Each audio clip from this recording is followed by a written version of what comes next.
اس وقت یہ ہے کہ اصل نماز یہی ہے، یہ سورہ فاتحہ۔ چنانچہ میں آپ کو حدیث سنا رہا ہوں جو صحیح بخاری میں بھی ہے، صحیح مسلم میں بھی ہے، جامع ترمذی میں بھی ہے، سنن ابی داود میں بھی ہے، سنن نسائی میں بھی ہے، اور بہت سی کتابوں موجود ہے۔ اور یہ عن عبادۃ بن صامت رضی اللہ تعالی عنہ، حضرت عبادہ بن صامت سے ہے مرفوعا کہ حضور نے فرمایا لا صلاۃ لمن لم یقرأ بفاتحۃ الکتاب، اس شخص کی کوئی نماز نہیں ہے جس نے کہ سورہ فاتحہ کی تلاوت نہیں کی۔ اب اس سے ہمارے ہاں ایک بڑا اختلاف پیدا ہوا، وہ نوٹ کر لیجئے۔ ایک رائے یہ ہے آپ اگر علیحدہ نماز پڑھ رہے ہیں تو ظاہر بات ہے کہ آپ کو ہر رکعت میں خود پڑھنی ہی پڑھنی ہے سورہ فاتحہ۔ جب باجماعت پڑھ رہے ہیں اب کیا شکل ہو؟ امام پڑھ رہا ہے سورہ فاتحہ تو کیا مقتدی کو بھی پڑھنی چاہیے؟ اس حدیث میں جو الفاظ کی شدت ہے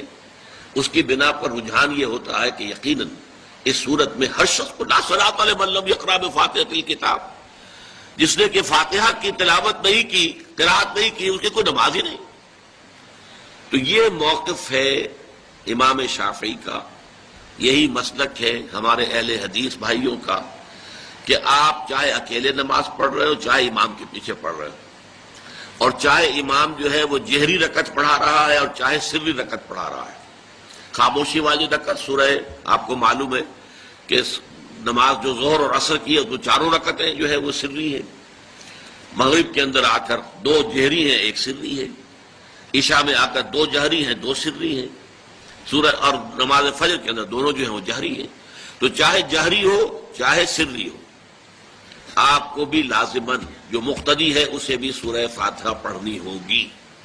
اب اس کے لیے انہوں نے یہ طریقہ جو ہے تلقین کیا ہے کہ امام تیزی سے نہ پڑھے، رک رک کر پڑھے الحمدللہ رب العالمین، اس کے بعد اتنا وقفہ دے دے کہ جو مقتدی ہے وہ بھی کہہ لے اپنے دل میں یا پڑھ لے الحمدللہ رب العالمین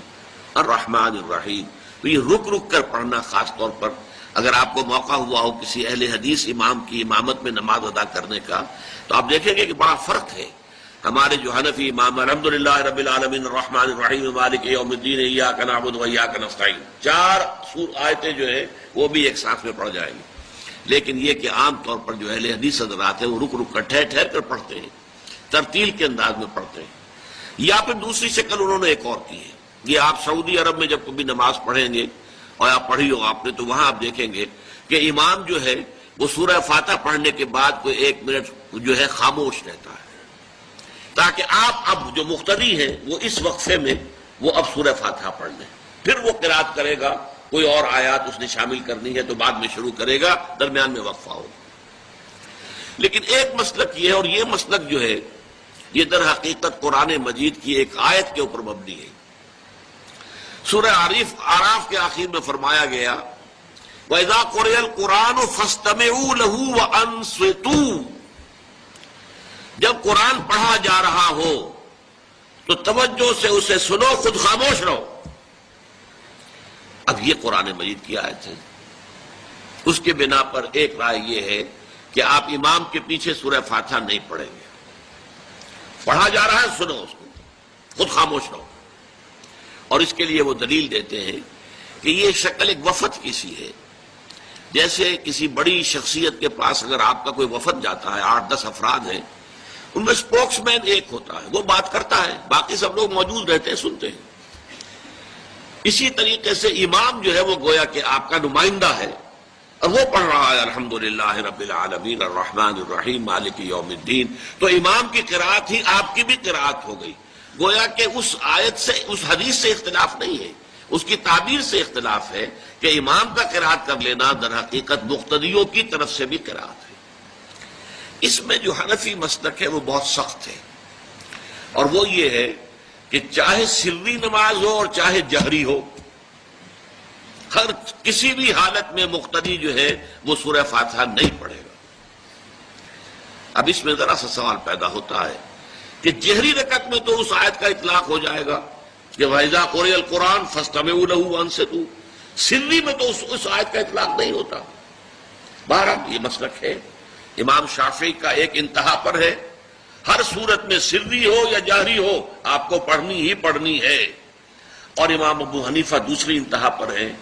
کہ چاہے سری ہو چاہے جہری ہو کسی شکل میں نہیں پڑھنا۔ امام مالک کا مسلک ہے درمیان میں،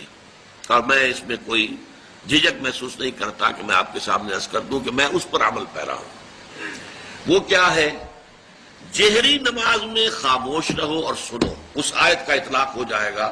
جب بلند آواز سے پڑھ رہا ہے امام تو پوری توجہ، فاستمعوا لہ، اپنی پوری توجہ کو اس کے سننے کے اوپر مرکوز کر دو اور خود خاموش رہو۔ سری رکعت میں البتہ جبکہ وہ بھی خاموشی سے پڑھ رہا، آپ بھی خاموشی سے پڑھ رہے۔ بہرحال ان چیزوں میں میں نے یہ سب کچھ بیان کیا ہے تو اس سے جو میرا مقصود ہے وہ یہ ہے کہ معلوم ہو جائے کہ اس میں کوئی بڑی بنیادی بات نہیں ہے، نہ یہ کہ جو حنفی ہیں وہ اس حدیث کا انکار کرتے ہوں کہ لا صلاۃ لمن لم یقرأ بفاتحۃ الکتاب، کیسے وہ انکار کریں گے؟ اور نہ ہی کوئی جو حنبلی ہے یا اہل حدیث ہے وہ قرآن کی اس آیت کا اختلاف سے جو ہے وہ اختلاف کر سکتا ہے کہ اذا قرئ القرآن فاستمعوا لہ وانصتوا، لیکن یہ کہ اس کے پھر اس سے جو احکام کا استنباط ہے اس میں اختلاف ہو جاتا ہے، تو اس کو نہیں سمجھنا چاہیے کہ یہ کوئی بہت بڑی اہمیت والی بات ہے۔